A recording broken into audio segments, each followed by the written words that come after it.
नमस्ते। सोचिए जरा, क्या पैसा किसी का भविष्य बना सकता है? या फिर असली दौलत तो समझदारी और अच्छे किरदार में होती है?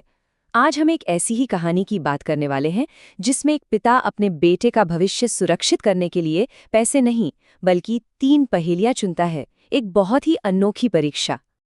और ये सवाल ना सुखपुर गांव के एक अमीर व्यापारी धर्म सिंह के दिमाग में हर वक्त घूमता रहता था।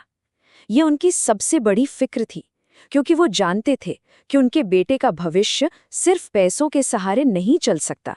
उसके लिए एक ऐसा जीवन साथी चाहिए था जिसका ज्ञान और जिसका चरित्र मजबूत हो। अब धर्म सिंह अपने बेटे अशोक को लेकर काफी परेशान रहते थे। अशोक का दिल आप कह सकते हैं सोने का था, लेकिन वो दुनियादारी से बिल्कुल अनजान था, बहुत भोला। उन्हें हमेशा ये डर लगा रहता था कि कोई भी उसे बड़ी आसानी से धोखा दे सकता है। तो उन्हें अपने घर में एक ऐसी बहू चाहिए थी जो सिर्फ संस्कारी ना हो बल्कि उसका दिमाग भी तेज हो, जिसमें सही गलत को परखने की ताकत हो। और इसी सोच ने उन्हें एक बड़ा ही मजेदार रास्ता दिखाया। उन्होंने एक अनोखी परीक्षा तैयार की, 3 पहेलियां। और ये कोई मामूली सवाल नहीं थे, नहीं, ये ऐसे सवाल थे जिनका जवाब सिर्फ वही दे सकता था जिसके पास गहरी समझ और असली ज्ञान हो। तो चलिए देखते हैं कि आखिर वो 3 पहेलियां थी क्या। तो पहली पहेली, ये किसी भी चीज की असली कीमत और उसे देखने के हमारे नजरिए को परखती है। ये सिर्फ एक सवाल नहीं है, बल्कि ये जानने का एक तरीका है कि कोई इंसान पैसे को, दौलत को किस नजर से देखता है। अच्छा, दूसरी पहेली, ये ईमानदारी और कामयाबी के बीच के रिश्ते की बात करती है। मतलब, क्या हर जीत वाकई में जीत होती है? ये सवाल किसी के भी कैरेक्टर की गहराई नाप सकता है। और फिर आती है आखिरी पहेली, जो शायद सबसे मुश्किल है। ये इंसानी रिश्तों की वो सबसे नाजुक डोर को छूती है। एक ऐसी चीज जो जोड़ने से तो नहीं बढ़ती, लेकिन अगर एक बार टूट जाए तो सब कुछ खत्म हो जाता है। तो कई कोशिशें हुईं, लेकिन कोई भी इन पहेलियों को सुलझा नहीं पाया। और फिर अशोक की जिंदगी में एक ऐसा मोड़ आया जिसने सब कुछ बिल्कुल बदल कर रख दिया। यहीं से कहानी एक बिल्कुल अलग अनसोची दिशा में घूम जाती है।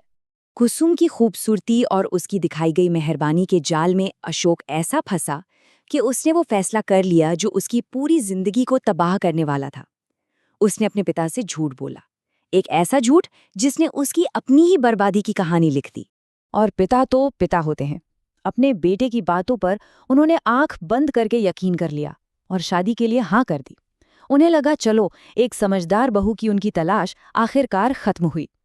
पर वो बेचारे ये नहीं जानते थे कि ये तो एक बहुत बड़े धोखे की बस शुरुआत थी। शादी के कुछ समय बाद जब धर्म सिंह का आखिरी वक्त आया तो उन्होंने कुसुम को एक बहुत बड़ा राज सौंपा, सोने के सिक्कों से भरा एक संदूक जो उन्होंने अशोक के सबसे मुश्किल वक्त के लिए बचा कर रखा था। उन्हें लगा कि वो ये राज सबसे भरोसेमंद हाथों में दे रहे हैं, लेकिन अफसोस यही उनकी सबसे बड़ी गलती थी। धर्म सिंह के जाते ही कुसुम का असली रंग दिखना शुरू हो गया। जैसे जैसे अशोक का काम धंधा चौपट होता गया, कुसुम की फरमाइशें बढ़ती गई। अशोक तो समझ ही नहीं पा रहा था कि जिस औरत से उसने इतना प्यार किया वही उसे बर्बादी के गड्ढे में धकेल रही है। और फिर वो दिन भी आ गया जब अशोक उसके लिए नए गहने खरीदने की हालत में नहीं था। बस उसी पल कुसुम के चेहरे से प्यार का वो सारा नकाब उतर गया। उसके शब्द किसी चाकू से कम नहीं थे जब उसने अशोक को उसकी गरीबी में अकेला छोड़ दिया। अशोक जब पूरी तरह से टूट चुका था, तभी उसके चाचा आए और वो अपने साथ एक ऐसा सच लेकर आए जिसने अशोक के पैरों के नीचे से जमीन ही खींच ली।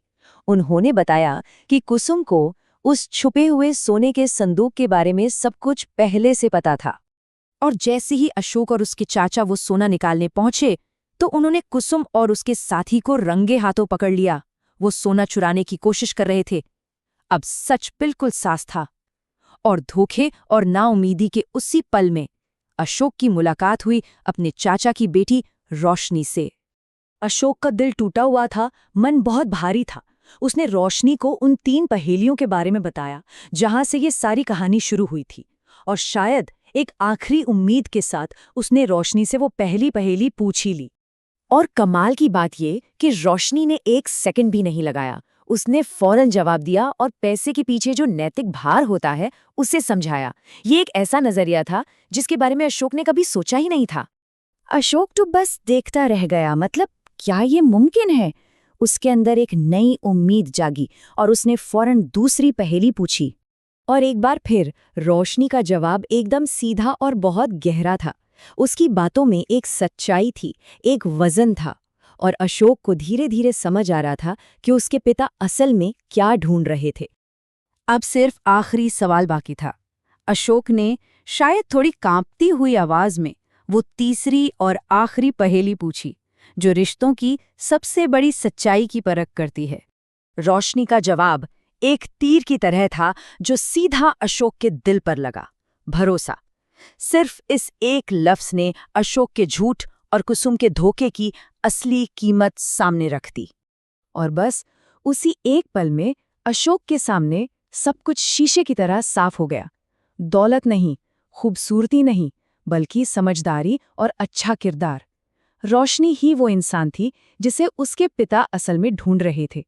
तो देखिए, कहानी हमें दो बिल्कुल अलग रास्ते दिखाती है। एक तरफ कुसुम थी जो पैसे और लालच के धोखे का प्रतीक थी, और दूसरी तरफ थी रोशनी जो असली समझदारी और मजबूत किरदार का एक जीता जागता उदाहरण थी। तो आखिर में ये कहानी हमें कुछ बहुत जरूरी बातें सिखाती है। पहली, कि समझदारी किसी भी दौलत से कहीं ज्यादा कीमती है, और दूसरी कि किसी का भी असली कैरेक्टर हमेशा मुश्किल वक्त में ही सामने आता है। इस कहानी में तो किरदार को परखने के लिए पहेलियां थीं। ये बात हमें सोचने पर मजबूर करती है कि आज के जमाने में अगर किसी के असली किरदार को परखना हो तो वो परीक्षा क्या होगी।